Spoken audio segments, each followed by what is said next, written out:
हरि के जन, हरि को जो भजते हैं, हरि को जो गाते हैं, हरि को जो सुनाते हैं, हरि को जो सुनते हैं, हरि में जो रहते हैं, हरि के ही जो हैं, उनसे, इन पंच भावों से आप प्रीति करो, इन पंच लोगों के प्रति आप अपना सर्व समर्पण करो, कभी खत्म नहीं होगा, सदा बना रहेगा। इसके अतिरिक्त आपने जिसको भी अपना प्रीति दी, प्रेम दिया, समय दिया, हृदय दिया, वो छूटेगा ही छूटेगा। चला लक्ष्मी चलम प्राणम चलम जीवत यौवनम चला चलेति संसारे धर्म एको ही निश्चल। एकमात्र धर्म ऐसा है जो निश्चल है। ठाकुर जी ऐसे हैं जो निश्चल हैं। एक कथा सुनाए। दो कन्याएं थी छोटी छोटी, बहुत ध्यान से सुनना। एक राजा की बेटी थी और एक ब्राह्मण की बेटी थी। दोनों सखा थी, आपस में मित्र थी। एक बार राजा के यहां पर एक संत का आगमन हुआ,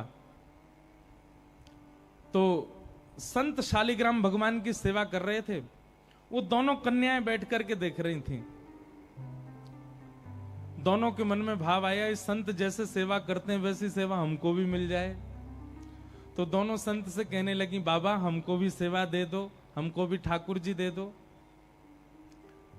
तो संत ने मन में विचार किया, छोटी छोटी कन्याएं, ये क्या जाने असली नकली क्या होता है।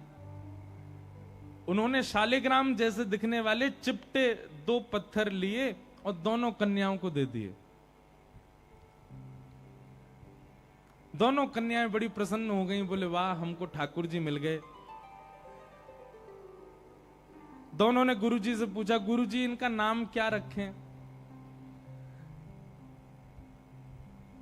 तो गुरुदेव ने कहा, तुमको जो प्रिय लगे वो नाम रखो इनका। तो कन्याएं जो वो बड़े चिकने से पत्थर थे, तो एक आध बार हाथ से फिसल गए। तो एक कन्या ने कहा, बोले इनका नाम रखते हैं सिलपिल्ले भगवान। कौन से भगवान? और दोनों ने अपने ठाकुर जी का नाम रख दिया सिलपिल्ले। ये कोई ऐसी कथा नहीं, भक्तमाल जी में कथा है ये। तो सिलपिल्ले भगवान, दोनों कन्याओं के सिलपिल्ले भगवान हो गए। अब दोनों कन्याओं के साथ में कैसी घटना घटी? तो जो ब्राह्मण कन्या थी, जब थोड़ी बड़ी हो गई, सिलपिल्ले भगवान की सेवा करती थी। उसके दो भाई थे, दोनों भाइयों में विवाद हो गया। दोनों भाई अलग अलग रहने लगे। एक दिन विवाद के कारण बड़े भाई ने छोटे भाई के घर में आकर के लूट मार करी, उसको मार पीटा और घर का सारा सामान हड़प के ले गया।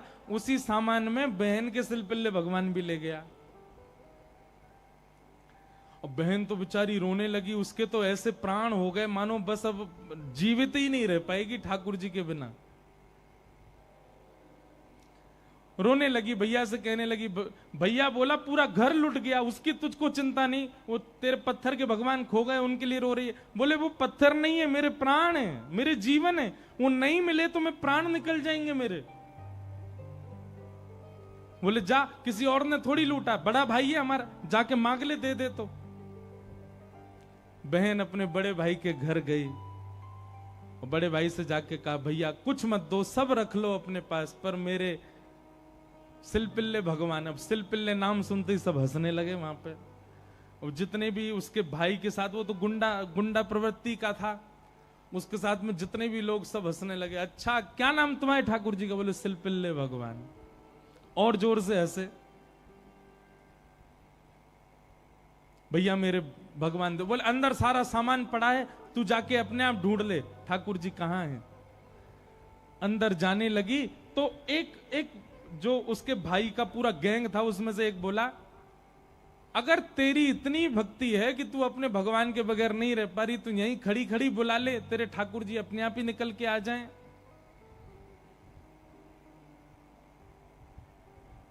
ये बात उसके प्रेम पर मानो प्रश्न चिन्ह लग गया। वह भी मन में सोचने लगी, मैं बचपन से सेवा कर रही हूं सिलपिल्ले को, कभी अपने हृदय से दूर नहीं करती, पर आज इसकी बात से मुझको ऐसा लग रहा है कि मैं तो प्रेम करती हूं, पर वो प्रेम करते हैं कि नहीं, आज उसका भी पता चल जाए। और बाहर खड़े खड़े करुण क्रंदन करते हुए, भाव निमग्न होते हुए, नेत्रों से अविरल अश्रुधार गिर रही है। हां नाथ, हां मेरे सिलपिल्ले नाथ, मेरे पास आ जाओ। दोनों भुजा उठा करके जैसे ही रुदन करने लगी, कक्ष में से वो सामान्य सा पत्थर जिसकी वर्षों से सेवा कर रही थी, वो अपने आप उछट करके आया और उस कन्या के हृदय से आकर के लग गया। बोलो सिलपिल्ले भगवान की। और महाराज ये देख करके भाई और उसका जो पूरा गैंग था, वो सब आश्चर्यचकित हो गए। परिणाम ये हुआ कि सब लोगों ने अपनी सब सामग्री जो उसके भाई की लूट ली थी, सब इकट्ठी करके दे आए। बोले भैया हम तो ऐसे ही समझते थे, पर आज वास्तव में हमने भक्ति का दर्शन किया। अब राजकन्या जो थी, उसके सिलपिल्ले भगवान, उनके साथ कैसी घटना घटी? कन्या का विवाह हुआ और जिस पुरुष के साथ में विवाह हुआ वो किसी भी रूप से भक्त नहीं था। ना वो भक्त था, ना उसका परिवार भक्त था। कन्या ने विवाह के लिए मना तो किया, पर माता पिता नहीं माने, विवाह कर दिया। अब वो तो बस अपने सिलपिल्ले भगवान को हृदय से लगा के रहे। बोले कि मुझे पता है ये मेरा पति और ये परिवार पूरा जो है, ये बिल्कुल भी भक्ति भाव इनके चित्त में नहीं है, पर नाथ बस आप मेरे साथ रहोगे तो मैं पूरा जीवन निकाल लूंगी। अब जिससे उसका ब्याह हुआ था वो तो काम क्रोध लोभ मोह सब था उसके अंदर, वो तो इसी कारण से विवाह कर रहा था, भोग वृत्ति थी उसकी। लेकिन कन्या के चित्त में यह भाव था कि भाई ये वैष्णव नहीं है, इसको तो मैं स्पर्श भी नहीं करने दूं अपना।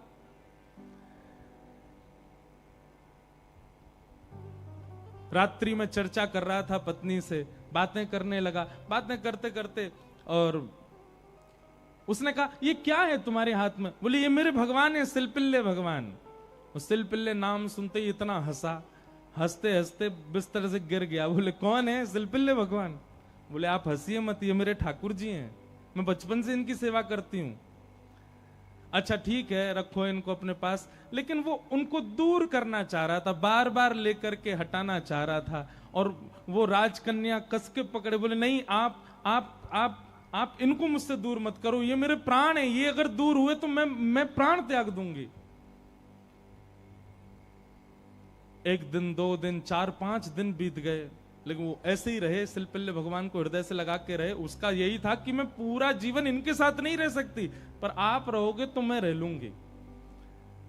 एक दिन उस राजकुमार को क्रोध आया और उसने जब हट पूर्वक हाथ हटाए और वो सिलपिल्ले भगवान को खींच करके और बाहर एक सरोवर था, सरोवर में फेंक दिया। जैसे ही सरोवर में फेंका, वो राजकन्या वहीं मूर्छित होकर गिर पड़ी।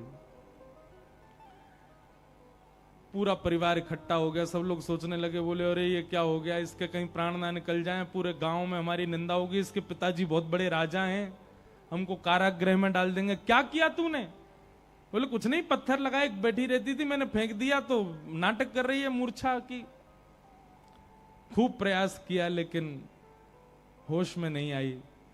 जैसे तैसे होश में आई, वैद्य के बुलाने के बाद उठते ही मेरे सिलपिल्ले कहां हैं, मेरे सिलपिल्ले कहां हैं।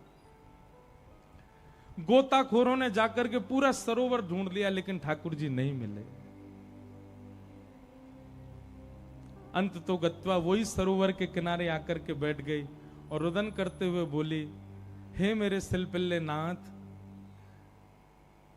यदि मैंने वास्तव में बाल्यकाल से आपको अपना प्रियतम मान करके भेजा हो, आपकी निष्ठा से सेवा की हो, तो आप कृपा करके मेरे पास आ जाना।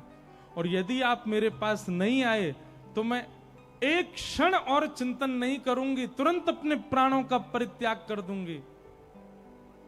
उसका पूरा परिवार खड़े होकर के देख रहा था। जैसे ही उसने कहा कि हे नाथ, यदि आप नहीं आए तो मैं प्राण त्याग दूंगी, ये बात कहते ही हाँ नाथ, हाँ नाथ, हाँ नाथ करुण क्रंदन करने लगी।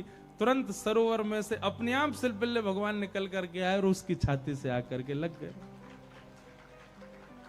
और ये दृश्य देख करके परिवार पूरा जो था वो तो नतमस्तक हो गया और उस कन्या को वापस उसके घर ही छोड़ आए। बोले भैया ये इतनी ऊंची श्रेणी नहीं है हमारी कि हम इसके साथ रहें, हमसे अपराध बनेगा यदि हम इनको अपने पास रखेंगे, तो ये तो हमारी कोई गुरु स्वरूपा है। प्रीति।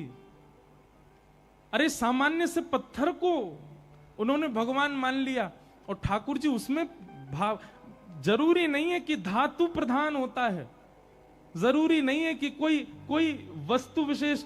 ये बात आप बहुत ध्यान से सुनिएगा। कई लोग भेद मानते हैं, अपने लड्डू गोपाल को सामान्य समझते हैं, वृंदावन बिहारी लाल को विशेष समझते हैं। उनको लगता है मंदिर में जो बिहारी जी बैठे हैं ये विशेष हैं, हमारे संग जो डलिया में डोल रहे हैं ये इतने विशेष नहीं है। क्यों?